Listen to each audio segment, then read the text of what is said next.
भूतिया शादी में मेहमान बने स्कूल स्टूडेंट। यार कल से स्कूल की 10 दिन की छुट्टियां पड़ रही है। अब हम छुट्टियों में खूब एंजॉय करेंगे। हाँ यार, लेकिन 10 दिन की छुट्टियों में हम घर में भी तो बोर ही हो जाएंगे। मैं तुम्हें बोर नहीं होने दूंगी, तुम्हारे दोस्त है ना। मेरे पास एक आइडिया है, क्यों ना हम कहीं घूमने चले। लेकिन कहाँ?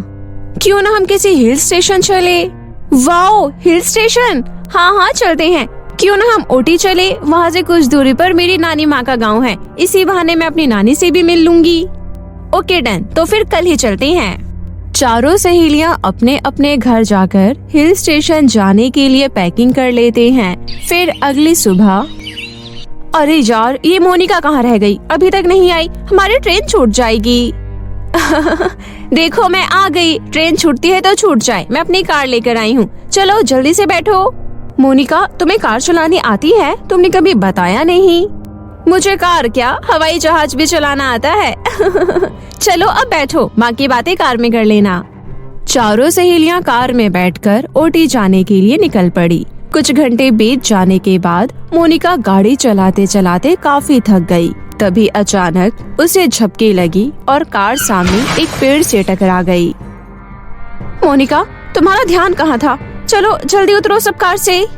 चारों घबराते हुए कार से तुरंत बाहर निकली। उन्होंने देखा कार आगे से पूरी डैमेज हो गई थी। थैंक गॉड, हम में से किसी को चोट नहीं लगी। अब हम क्या करें? कार तो खराब हो गई है। अब हम ऊटी कैसे जाएंगे? ये जगह भी कितनी सुनसान है। आगे चलकर देखते हैं, शायद कोई बस या टैक्सी मिल जाए। वो चारों थोड़ा आगे चलकर गई, लेकिन उन्हें दूर दूर तक कोई नजर नहीं आता। बस चारों तरफ घना जंगल ही जंगल था। मुझे तो बहुत ही डर लग रहा है। अब हम इस जंगल में फंस गए हैं, कहीं कोई जंगली जानवर हमारे ऊपर हमला न कर दे। डरने से कुछ नहीं होगा, हमें अपने दिमाग से काम लेना होगा। हाँ, अगर थोड़ी देर यहाँ रुके रहे तो पक्का ही जंगली जानवर का डिनर बन जाएंगे। चलो आगे चलकर देखते हैं, जरूर आसपास कोई गांव होगा। चारों तेज तेज कदमों से चलने लगी और बहुत दूर निकल गए, पर उन्हें दूर दूर तक कुछ भी नजर नहीं आता सिवाय जंगल के। हमारा इतनी दूर चलकर आना बेकार हुआ। अरे नहीं, तुम सबने सुना ढोल की आवाज? अरे हाँ, ढोल की आवाज तो आ रही है, लेकिन ये आवाज आ कहाँ से रही है? लगता है आसपास कोई गांव है। ये ढोल की आवाज वहीं से आ रही है। चलो चलकर देखते हैं। चारों सहेलियां खुश होते हुए उस दिशा की ओर जाने लगी जहां से ढोल बजाने की आवाज आ रही थी। उस जगह पहुंचने के बाद उन चारों ने देखा वहां एक बहुत बड़ा घर था, जहां पर कुछ लोग ढोल बजा रहे थे और बाकी लोग नाच गा रहे थे। अरे, लगता है इस घर में किसी की शादी हो रही है। चलो चलकर देखते हैं। जब चारों सहेलियां उस घर के अंदर जाने लगी, तभी एक बूढ़ी औरत उनसे बोली, कौन हो तुम लोग और यहाँ क्या कर रहे हो? जी, वो हम ऊटी जा रहे थे। रास्ते में हमारी गाड़ी खराब हो गई। दूर दूर तक हमें बस टैक्सी नहीं मिल रही थी, इसलिए हम मदद मांगने यहाँ चले आए। अच्छा, कोई बात नहीं, आओ अंदर आओ। आज मेरी बेटी की बारात आने वाली है। घर में शादी की तैयारियां चल रही है, तुम भी हमारी खुशियों में शामिल हो जाओ। आंटी जी, बारात अभी तक आई नहीं, रात के 1 बज रहे हैं। बारात को अब तक आ जानी चाहिए थी। तभी गुस्से में बूढ़ी औरत की बेटी बाहर आई और बोली, ये लड़की क्या बोल रही है माँ? मेरी बारात अभी तक क्यों नहीं आई? कहाँ रह गई मेरी बारात? घबरा मत बिटिया, तेरी बारात जरूर आएगी, बस आने ही वाली होगी। तुम अंदर कमरे में जाकर जल्दी से तैयार हो जाओ। ठीक है माँ, मैं जाती हूँ। जैसे ही मेरी बारात आ जाए तो मुझे बता देना। इतना कहकर बूढ़ी औरत की बेटी अपने कमरे में चली गई। फिर बूढ़ी औरत उन चारों से बोली, आओ तुम सब भी अंदर आओ और मेरी बेटी की शादी में नाचो गाओ। चारों बहुत खुश थी कि उन्हें रात गुजारने के लिए जगह मिल गई। बूढ़ी औरत उन चारों को एक कमरे में लेकर गई। तुम चारों यहाँ बैठकर आराम करो, तुम सबको भूख भी लगी होगी। मैं तुम्हारे लिए खाने पीने का सामान भिजवाती हूँ। आंटी जी, आपका बहुत बहुत धन्यवाद। सच में हमें बहुत जोरों की भूख लगी है। चारों सहेलियां खाने का इंतजार कर रही थी। तभी एक औरत कपड़े से ढककर थालियां लेकर आई और टेबल पर रखकर वहाँ से चली गई। वहीं ये देख चारों सहेलियों के मुंह में पानी आ गया। अरे वाह, लगता है आंटी जी ने हमारे लिए स्वादिष्ट स्वादिष्ट पकवान भिजवाए हैं। मुझे तो कंट्रोल ही नहीं हो रहा। ये कहते हुए राधिका ने जैसे ही थाली में से कपड़ा हटाया, सभी चिल्लाते हुए दूर हट गए, क्योंकि उस ढकी हुई थाली में कटा हुआ सिर और उंगलियां थी। ये देखकर चारों की हालत खराब हो गई। ये सब क्या है? कटा हुआ सिर और उंगलियां। तभी पल भर में कटा हुआ सिर और उंगलियां स्वादिष्ट पकवान और मिठाइयों में बदल गया। अरे, थाली में पूरी सब्जी और मिठाइयाँ कहाँ से आ गई? अभी तो यहाँ किसी का कटा हुआ सिर और उंगलियाँ पड़ी थी। आखिर ये सब क्या हो रहा है? मुझे लगता है जरूर कुछ गड़बड़ है। हमें यह खाना नहीं खाना चाहिए। तभी बाहर से जोर जोर से ढोल बजाने की आवाज आने लगी। लगता है बारात आ गई। चलो चलकर हम भी देखते हैं। चारों सहेलियां आंगन में आकर बारात देखने लगी। दूल्हे का चेहरा सहरे से ढका हुआ था, इसलिए उसका चेहरा ठीक ढंग से दिखाई नहीं दे रहा था, पर उसके जले हुए हाथ साफ साफ दिखाई दे रहे थे। मोनिका, देखो ना, इस दूल्हे के हाथ तो जले हुए हैं। मुझे लगता है शायद इसके साथ कोई हादसा हो गया होगा। चलो छोड़ो ये सब, चलो मिलकर नाचते हैं। फिर चारों सहेलियां मिलकर झूम झूम कर नाचने लगी। तभी दुल्हन की माँ उन सबको डांटने लगी। अरे लड़कियों, तुम दूल्हे की तरफ से हो या हमारी तरफ से? चलो अंदर जाओ और दुल्हन के साथ रहो। सारी सहेलियां नाचना छोड़कर दुल्हन के कमरे के बाहर जा पहुंची। कमरे का दरवाजा अंदर से बंद था, इसलिए सब मिलकर खिड़की से अंदर झांकने लगी। कमरे के अंदर का नजारा देखकर उन चारों के चेहरे से पसीना छूटने लगा। आईने के सामने दुल्हन के कपड़े पहनकर एक चुड़ैल बैठी हुई थी, जो पूरी तरह जली हुई थी। चुड़ैल आईने के सामने बैठकर मेकअप कर रही थी। ये सब क्या है? तुम भी वही देख रही हो जो मैं देख रही हूँ? ऐसा कैसे हो सकता है? ये तो एक चुड़ैल है। ये दुल्हन बनकर क्यों बैठी हुई है? आखिर यहाँ ये हो क्या रहा है? मैं तो कहती हूँ यहाँ से निकल चलते हैं। ये जगह मुझे ठीक नहीं लग रही। चलो यहाँ से चलते हैं। हाँ चलो, लेट्स गो। इतने में वहाँ दुल्हन की माँ आई और बोली, कहाँ जाने की तैयारी कर रही हो लड़कियों? आंटी जी, हम बस वापस घर जाने की बात कर रहे थे। अब जब तक मेरी बेटी की शादी नहीं हो जाती, तुम चारों यहाँ से कहीं नहीं जा सकती। मेरी बेटी को बाहर लेकर आओ। पर आंटी जी, आपकी बेटी तो अंदर है ही नहीं। ये तुम कैसी बातें कर रही हो? मेरी बेटी कब से दुल्हन बनकर बारात आने का इंतजार कर रही है। इतने में कमरे का दरवाजा खुल गया, लेकिन वहाँ दुल्हन के रूप में चुड़ैल नहीं थी। माँ, मैं कैसे लग रही हूँ? अरे मेरी बेटी तो बहुत सुंदर लग रही है। चलो बेटी, तुम इन लड़कियों के साथ फेरों के लिए बाहर आ जाओ।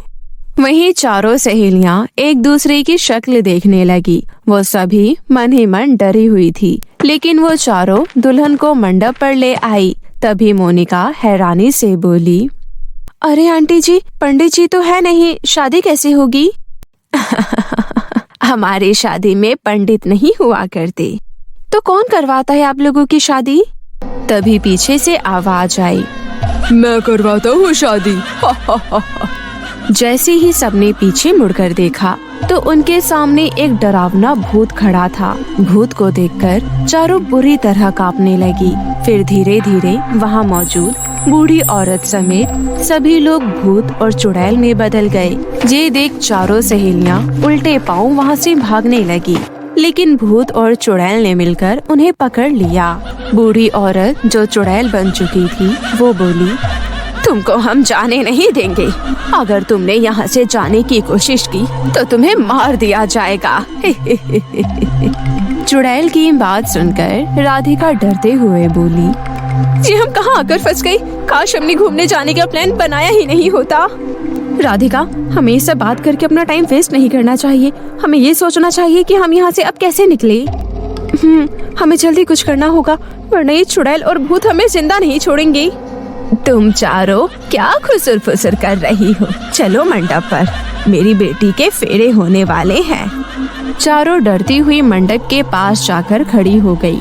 तभी मंडप पर बैठी चुड़ैल दुल्हन दूल्हे के साथ 7 फेरे ले रही थी और अचानक दुल्हन चुड़ैल की चुन्नी में आग लग गई और देखते ही देखते आग पूरे कपड़ों में फैल गई। आग को देखकर दूल्हा ने अपना सेहरा उतारकर एक तरफ फेंक दिया और उस दूल्हे का चेहरा भी पूरी तरह जला हुआ था। दूल्हा चुड़ैल दुल्हन के कपड़ों में लगी आग को बुझाने की बहुत कोशिश करता है, पर आग उसके खुद के कपड़ों में भी लग जाती है। अब दोनों आग में बुरी तरह जल रहे थे। वहीं पास खड़े भूत चुड़ैल ये सब देखकर जोर जोर से चिल्लाने लगे और देखते ही देखते दूल्हा दुल्हन जलकर राख हो जाते हैं। तभी आग पूरी जगह फैल गई और वहाँ मौजूद भूत और चुड़ैल भी जलने लगे। बस फिर मौका देखकर चारों वहाँ से भाग निकली। उन चारों ने बिल्कुल भी पीछे मुड़कर नहीं देखा, बस भागती ही जा रही थी। कुछ ही देर में सूरज निकल आया। भागते भागते चारों बुरी तरह थक चुकी थी। शुक्र है उन भूत और चुड़ैल से पीछा तो छूट गया। बस अब कोई टैक्सी या बस मिल जाए, मैं तो सीधा वापस अपने घर जाऊंगी, मुझे कहीं घूमने नहीं जाना। तभी उन्हें साइकिल पर एक दूध वाला आता हुआ दिखाई दिया। अरे भैया, जरा हमारी बात सुनो, प्लीज हमारी मदद करो। तुम चारों बहुत डरी हुई हो, क्या बात है? राधिका डरते हुए दूध वाले को सारी बात बताती है। ओह अच्छा, तो तुम चारों उस भूतिया घर में गई थी। कुछ साल पहले वहाँ पर एक परिवार रहता था। उस घर में एक लड़की थी जिसकी शादी होने वाली थी। बड़ी धूमधाम से तैयारियां चल रही थी, सब मेहमान आए हुए थे। पर शादी वाले दिन एक हादसा हो गया। जब लड़का और लड़की फेरे ले रहे थे, तब अचानक लड़की के कपड़ों में आग लग गई और आग बुझाने के चक्कर में लड़के के कपड़ों में भी आग लग गई। फिर धीरे धीरे आग पूरे टेंट में फैल गई और सब जलकर मर गए। भगवान का शुक्र है तुम चारों बच गई। लेकिन तुम सब चिंता मत करो, मैं तुम्हें घर वापस जाने का रास्ता बताता हूँ। यहाँ से सीधा जाने पर 10 कदम की दूरी पर एक बस स्टैंड है, वहाँ से तुम्हें आसानी से बस मिल जाएगी। दूध वाले के कहे अनुसार उन्हें 10 कदम की दूरी पर एक बस स्टैंड दिखाई दिया। थोड़ी देर इंतजार करने के बाद उन्हें बस आती दिखाई दी और वो कुछ घंटों का सफर तय कर अपने अपने घर वापस लौट आए। घर आकर उन चारों की जान में जान आई। राधिका, मैं कल रात की घटना को कभी नहीं भूल पाऊंगी। मैं तो साल भर किसी नॉर्मल शादी में भी नहीं जाऊंगी। राधिका की बात सुनकर सभी जोर जोर से हंसने लगी और उस भूतिया शादी के बारे में बात करने लगे। मंजूलिका बहुत खुश थी क्योंकि उसका टीचर बनने का सपना आज पूरा हो रहा था। मंजूलिका को एक प्राइवेट स्कूल में साइंस टीचर अपॉइंट किया गया। वो खुशी खुशी तैयार होकर स्कूल जाने के लिए निकल पड़ी। तभी पीछे से एक तेज रफ्तार आ रही गाड़ी से उसका एक्सीडेंट हो गया और उसने मौके पर ही दम तोड़ दिया। मरने के बाद मंजूलिका एक चुड़ैल में बदल गई। मैं ऐसे नहीं मर सकती, मैं साइंस टीचर बनकर रहूंगी। मेरा सपना अधूरा नहीं रह सकता। चुड़ैल फिर अपना रूप बदलकर वापस मंजूलिका बन गई और स्कूल जा पहुंची। स्कूल पहुंचकर मंजूलिका सीधा प्रिंसिपल रूम में गई। मंजूलिका मैडम, आज आपका पहला दिन है और आज आप इतनी लेट आई हो। जाइए, क्लास 9 के बच्चे आपका इंतजार कर रहे हैं। Okay sir. इतना बोलकर मंजूलिका प्रिंसिपल रूम से बाहर आई और क्लास 9 ढूंढने लगी। तभी प्यून ने उसे बताया कि क्लास 9 सेकंड फ्लोर पर है। प्यून के जाते ही मंजूलिका अपनी चुड़ैल शक्तियों से सेकंड फ्लोर पर पहुंच गई। जब वो क्लासरूम में पहुंची तो उसने देखा सभी बच्चे बातें कर रहे थे। ये देख मंजूलिका को बहुत गुस्सा आया। मेरी क्लास में इतना शोर, सभी बच्चे चुपचाप अपनी साइंस बुक निकालो वरना सभी बच्चों को पंखे से उल्टा लटका दूंगी। मंजूलिका की बात सुन क्लास में सन्नाटा छा गया। सभी बच्चे डरते हुए मंजूलिका की ओर देखने लगे। ऐसे क्या देख रहे हो? मैं तुम्हारी नई साइंस टीचर हूँ। मुझे पढ़ाई के वक्त शोर बिल्कुल भी पसंद नहीं है। अब देख क्या रहे हो? जल्दी से अपनी अपनी साइंस बुक निकालो। सभी बच्चे डरकर अपनी अपनी साइंस बुक निकालने लगे। क्लास में मोनू नाम का एक शैतान लड़का था जिसे साइंस सब्जेक्ट पढ़ना बिल्कुल पसंद नहीं था। जब मंजूलिका पढ़ा रही थी तब वो खिड़की से बाहर देखने में मगन था। ये देख मंजूलिका की आंखें गुस्से में लाल हो गई। उसने अपने जादू से कमरे की खिड़की को बंद कर दिया। ये देख मोनू हैरानी से बोला, अरे ये खिड़की अपने आप कैसे बंद हो गई?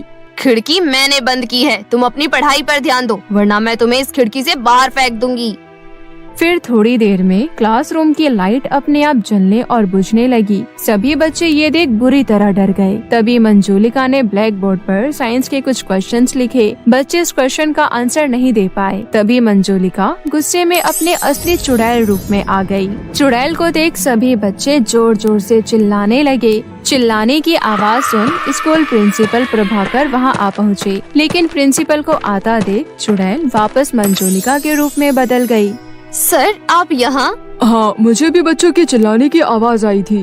ओह, ऐसा कुछ भी नहीं है सर, बच्चे तो मेरे साथ एंजॉय कर रहे हैं। क्यों बच्चों, मैंने सही कहा ना?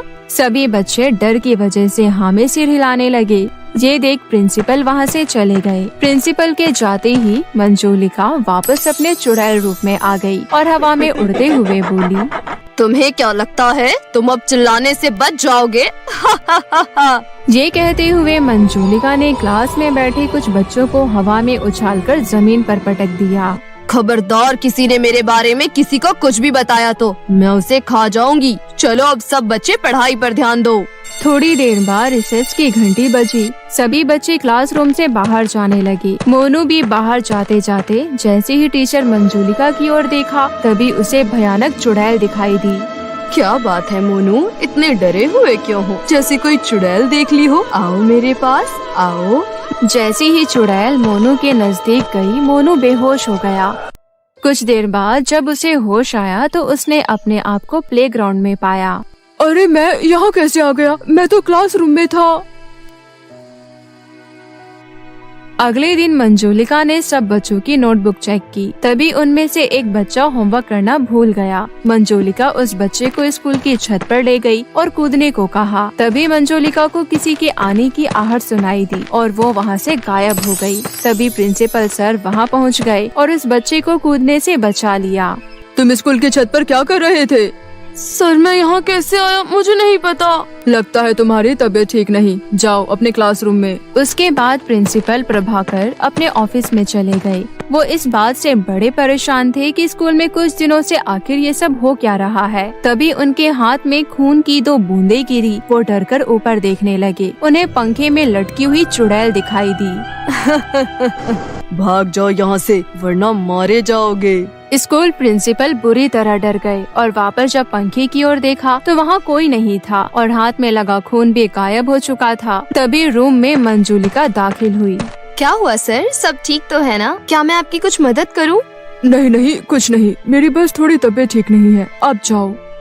थोड़ी देर बाद प्रिंसिपल वॉशरूम गए और अपना चेहरा धोने लगे। फिर जैसे ही उन्होंने शीशे की तरफ देखा, उन्हें अपनी शक्ल के बजाय चुड़ैल की शक्ल दिखाई देने लगी और वॉशरूम की लाइट चालू बंद होने लगी। ये देखकर प्रिंसिपल जोर जोर से चिल्लाने लगे, बचाओ, कोई मुझे बचाओ। प्रिंसिपल के चिल्लाने की आवाज सुनकर स्कूल के कुछ स्टाफ दौड़े चले आए। तभी उनमें से एक टीचर बोला, क्या हुआ सर, आप इतनी जोर से क्यों चिल्लाए? मुझे ऐसा लगा कि वॉशरूम में कोई था, पर यहाँ तो कोई नहीं है सर।